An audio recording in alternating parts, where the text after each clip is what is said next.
મુલાકાત દરમિયાન સરકારી ગાડી પર સૂકવ્યા હતા કપડાં। મેયરની ગાડી પર કપડાં સુકાતા હોય તેવો વિડીયો સોશિયલ મીડિયામાં વાયરલ થઈ રહ્યો છે। મેયરે કુંભમાં કપડાં સુકવવાની વ્યવસ્થા ન કરી હોવાથી ગાડી પર સૂકવ્યા હોવાનું આપ્યું હતું નિવેદન। રાજકોટમાં સોશિયલ મીડિયામાં કાર્ટૂન વાયરલ થયું છે। મહાકુંભ પ્રવાસ બાદ ભાજપનો આંતરિક જૂથવાદ પણ સામે આવ્યો છે। રહી કપડાં સૂકવવાની વાત, તો ત્યાં દોરીની કોઈ વ્યવસ્થા હતી નહીં, ખીલ્લી પણ હતી નહીં ને ખીટી પણ હતી નહીં।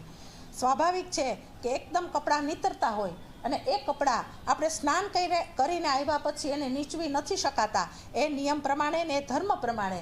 જ્યારે કપડાં ખૂબ ભીના હતા તો મેં ત્યાં નીતરવા માટે મૂક્યા હતા, પણ આ એક ષડયંત્ર તરીકે આને કોઈ ગંભીર બાબત લઈ અને એક ઇસ્યુ બનાવ્યો છે। જેને પણ બનાવ્યો હોય એ એટલું યાદ રાખે કે મહિલા મેયર તરીકે આ નાની એવી બાબત ગણો કે મોટી એવી બાબત ગરિમા જાળવેલી નથી। અને આ સાથે રોકાઈશું એક બ્રેક માટે। આપ જોતા રહો ઝી 24 કલાક।